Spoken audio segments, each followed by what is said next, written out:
You know, it's a fun thing, this world that we live in. I'm proud to be in the country where I live. Country pride, country pride. That is an interesting topic, and everybody's got a different concept of what that actually means. But I have to tell you that I'm so proud of this country that I live in, and I put on my blazer today. Don't I look good? Country pride. I hope you're proud of where you live too. Hi there, Neil here, the Twisted Light Worker. Yeah, country pride. There's a lot of talk in Canada now because of Trump making that comment numerous times about us being part of the U.S. and the 51st state.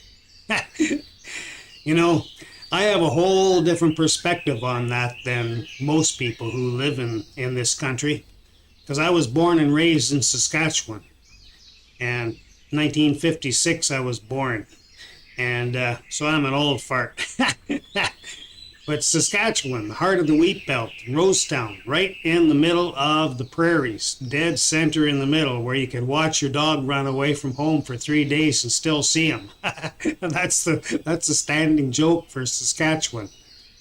But I had strong roots there, and there was a period of time in my life where I really disliked the fact that I was born on the farm in Saskatchewan, because I was very much isolated. I went to school in a little 4-room school with 2 grades in a room till grade 8. And then that was a little country school. Just, I guess it was 7 miles from home. Then I went on to Rosetown for my junior high 1 year, grade 9, and 3 years of high school. So at that time, all of the farmers there were NDP. And of course, the political scene as an 18-year-old, when I graduated in 74, I really didn't get much into it, but I knew that the stronghold there was NDP. I moved to Alberta in 74, and I lived a number of places, a little town just outside of Calgary for 4 years, Carstairs. Then I lived right in the town of Calgary for 4 years. Then I went up to Edmonton for 4 years and Cold Lake for 2.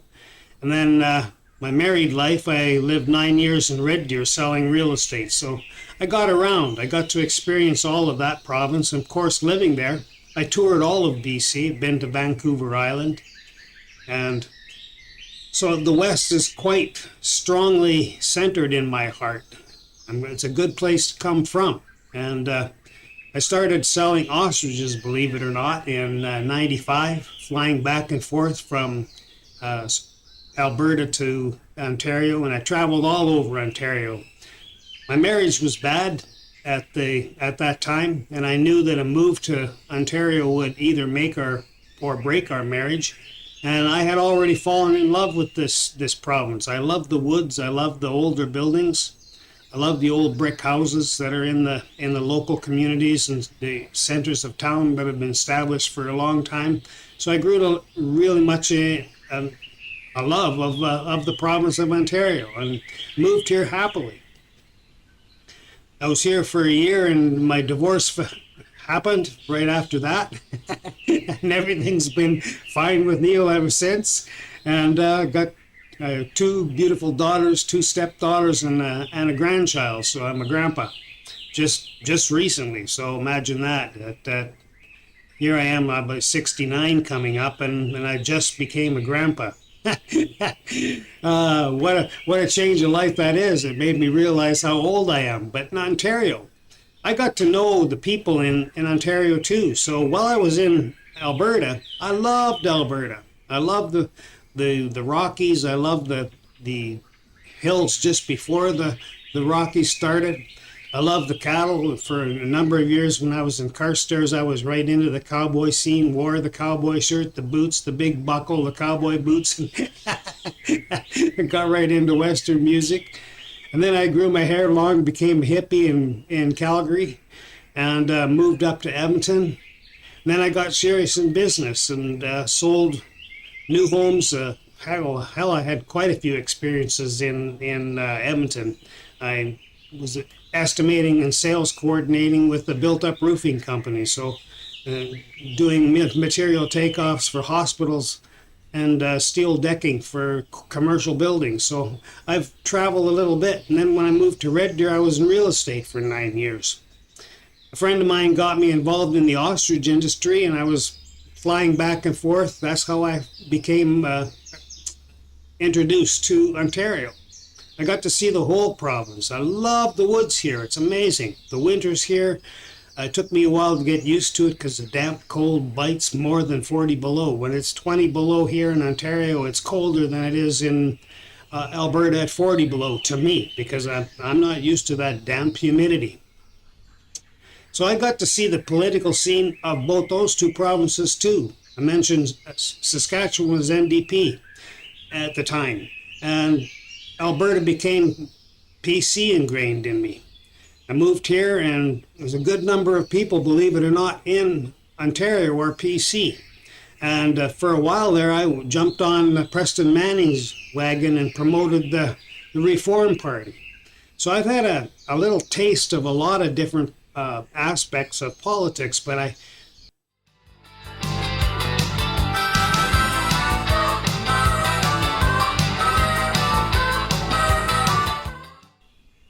back in the 80s, this goes way back, I started to realize there was something strange. Something's not right going on. I cut up all my credit cards in the 80s, and I've never had one since. Why? Because I knew that there was corruption in the whole monetary system. In the 90s, after I moved here, I read the book called The Deliberate Dumbing Down of America. And I started to realize that my suspicions of a lot of corruption in the elite were 100% valid. I've come to realize that voting has been controlled. The outcomes of our elections in Canada for decades have been controlled. They purposely kept the West and the East divided. Being that PC is strong in Alberta, there's a good number of PC in Ontario that are strong too.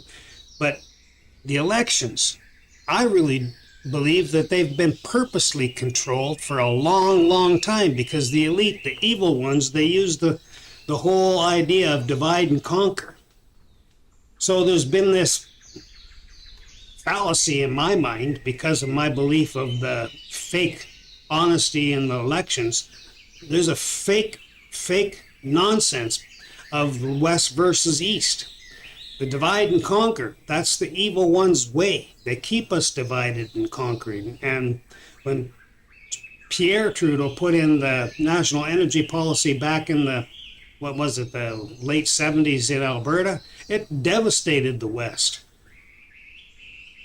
That started the amplification of the West versus East mentality.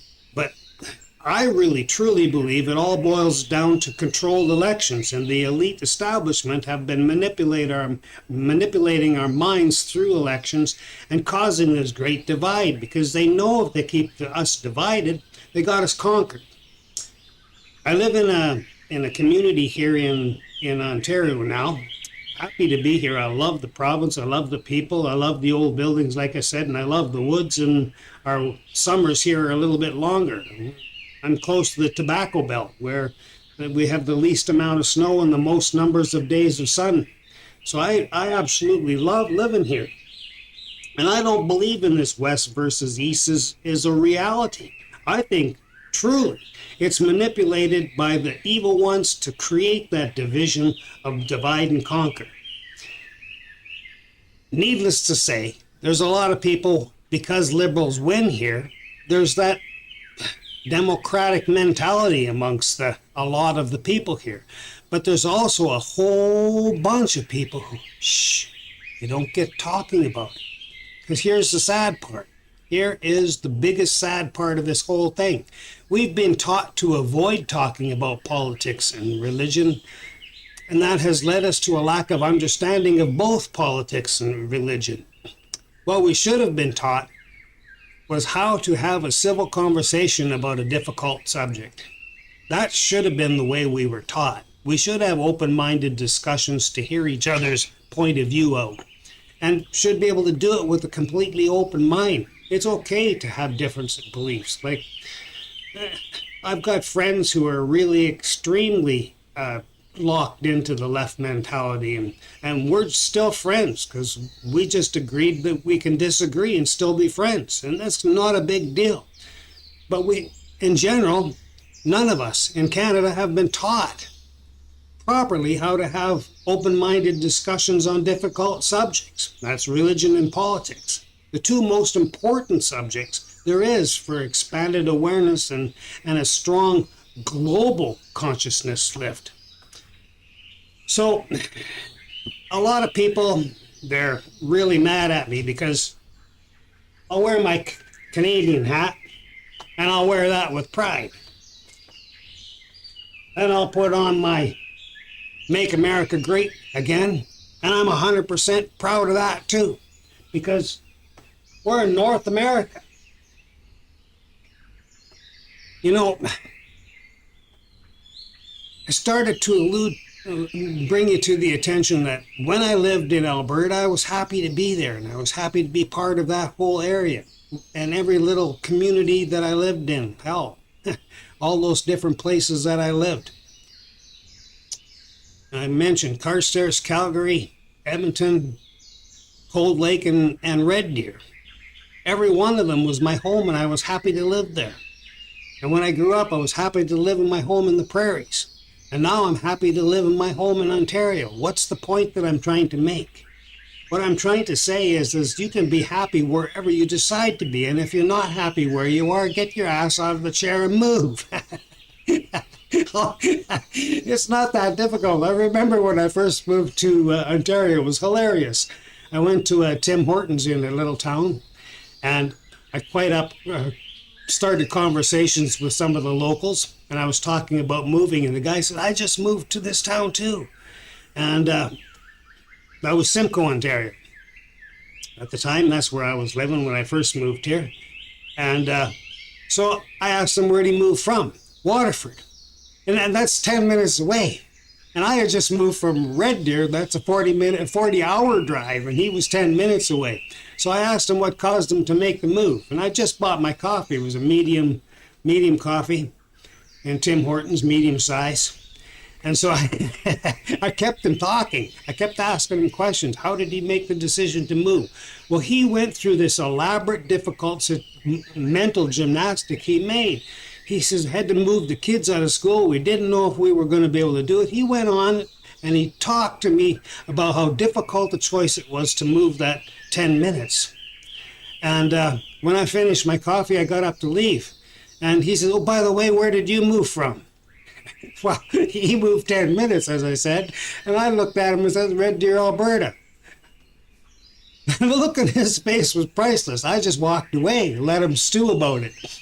He made a big deal out of a 10-minute drive, and his kids in a different school. How they could make a long-distance phone call to Alberta. I had to do for my kids, but his kids wouldn't even have to make a long-distance call, and they could get together on weekends for pajama parties. Like, my goodness gracious, the guy had no concept of how big this country is and how quickly we can establish ourselves in different places. There's my point I'm getting to. I truly believe that our elections are controlled and have been for decades. The divide and conquer is evident and very, very easy to comprehend how they do it.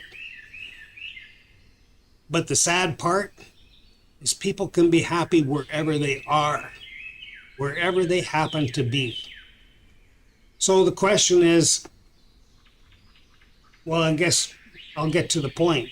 The solution is, in my mind, is to be happy where you are, and if you're not, get off your ass and move. It's not a big deal. Now, politically, though, what would it be like if we were under the umbrella of the Republic of the United States? I'm not going to try to sway your mind either way. I want you to comprehend that you can be happy no matter what.